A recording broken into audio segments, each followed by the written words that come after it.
Ya, sobat semesta, balik lagi dengan gue Albert Tarot, Instagram gue Albert.reader. Akhirnya setelah sekian bulan, setelah sekian purnama, gue balik lagi. Nggak, gue bukan pensiun. Kemarin kehabisan topik. Terus gue memang lagi banyak sibuk, banyak kegiatan, banyak acara.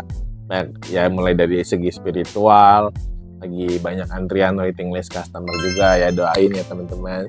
Semoga dreams gue satu-satu terwujud dan teman-teman juga terwujud. Amin. Dan ya ini simulasi apartemen gue nanti next berikutnya mungkin seperti ini. Ada sofa yang bagus, yang mewah, ada tirai juga bagus, ada lampunya keren gitu. So yaudah, jadi langsung to the point topiknya. Banyak yang DM gue sih sebenarnya. Gue agak apa ya bilangnya, ke-trigger kayak ide, Albert ini dong coba liatin katanya. Bakal ini gak sih dalam waktu dekat perang dunia, terus kayak kita lagi tidur di bom nih, banyak tanya nanti ditampilin nih di bubble-bubble. Baik yang nemu gue bingung, jadi yaudah gue panggil editor aja, kita bukain, kita liatin, kita terawangin bakal perang apa enggak, cikal bakal kayak gimana. So dari pertanyaan nomor 1 gue akan buka kartunya. Oke. Ya. Kalau bakal perang dunia ketiga atau enggak, di sini kartunya ada kartu Temperance sama kartu The Ring. Jadi dibesarin sama editor. Jadi di sini sih sebenarnya perang, cuman enggak mengusik Indonesia sih. Jadi kayak antara Israel dengan Irak dengan Amerika, Indonesia tuh kayak nggak ikut-ikutan kayak gitu loh. Cuman ya kita memang harus butuh mungkin di persiapan lah gitu, satu bekal lah. Jadi jangan yang kita bilang, oh kita nggak butuh tabung pemadam kebakaran, atau ya kita memang nggak ada bendokan kebakaran kan, seperti itu. Cuman kita harus dibekalin kayak once misalnya sampai terimpact atau kena imbasnya, kita ya sebagai warga negara siapapun sudah siap seperti itu. Dan jangan yang kita ikut-ikutan manas-manasin, oh kenapa Amerika nyerang, Israel begini. Jadi kayak ya udah biarin urusan negara mereka bertiga aja, kita cukup kayak doain, kayak cukup mungkin bilangnya meredakan emosi lah kayak gitu, seperti itu. Oke, so next question, katanya ada negara gak sih yang akan ngalah atau intervensi nih dari PBB tiba-tiba yang menengahin konflik ini? Kita lihat. Oke, sebenarnya banyak sih kayak negara-negara yang pro and con, jadi kayak mengecam. Ada yang satu, ya udah lu serang aja, lu kan diserang balik kayak gitu. Ada yang manas-manasin juga. PBB juga ikut andil untuk kayak udahlah jangan saling tembak-menembak satu sama lain, korban setiap hari berjatuhan seperti itu. Tapi kalau untuk negara yang mengalah sih nggak ada sih.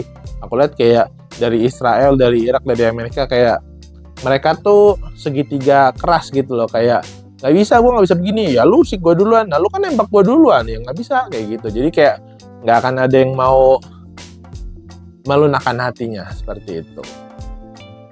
Kira-kira perang dunia ketiga ini terjadi dalam waktu dekat gak ya? Kita lihat.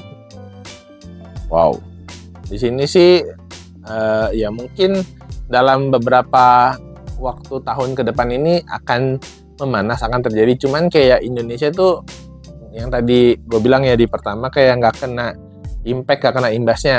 Indonesia tuh kayak diem aja, pasif, sebelum ada ya mungkin ya rudal nyasar atau peluru nyasar ke negara kita, baru kayak Indonesia tuh mulai standby atau warganya semua diwajibin untuk ikut wamil seperti itu. Ya terjadi sih, cuman puncak atau memanasnya ya 2-3 tahun ke depan lah. Ini kan udah mulai nih api kecilnya, tinggal kita nunggu api besarnya, negara-negara mana lagi yang akan ikut sih, seperti itu. Ada pengaruh nggak sih kok katanya dari perang dunia ini, apa ekonomi akan kolaps dan lain sebagainya? Kita lihat. Tentu saja ya, dari para ahli ekonom juga sudah membahas di berbagai media di televisi. Jadi kayak ya misalnya nih harga emas sekarang udah 1.900.000, tiba-tiba meroket jadi 6 juta. Itu tidak mustahil sih teman-teman. Nanti ada kartunya Six of Pentacles.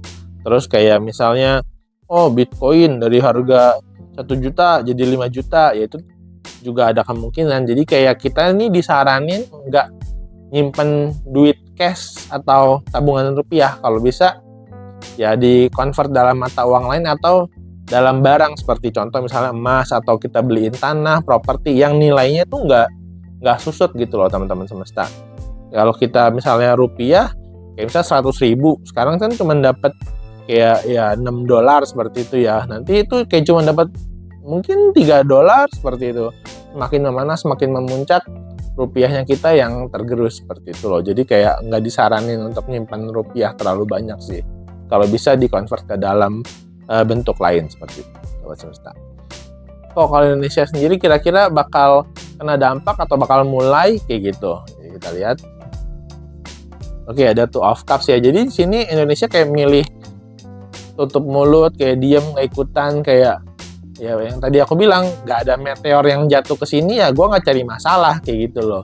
Jadi para petinggi-petinggi pemimpin negara Indonesia juga kayak ya nggak mau ikut-ikutan, nggak mau bikin panas, dan juga nggak mau terlalu diam, tapi kayak ya udahlah kalau bisa udahan gitu. Cuman ya sekalinya ada meteor nyasar ke sini ya Indonesia akan siap dan standby sih. Aku lihat kayak para militer, tentaranya tuh udah terlatih juga sih untuk mengatasi hal ini seperti itu.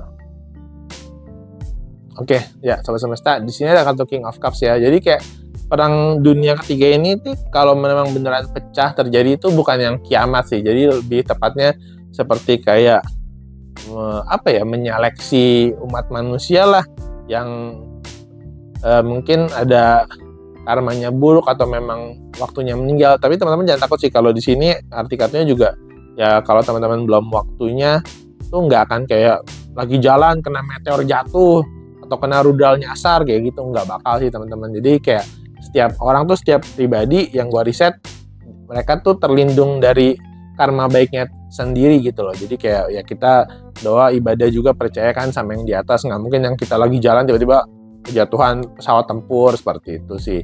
Jadi dibilang kiamat banget enggak sih, lebih tepatnya ya menyeleksi umat manusia lah yang ikutan perang, ya otomatis udah pasti resikonya gimana lah di medan perang seperti itu ya sih sobat semesta.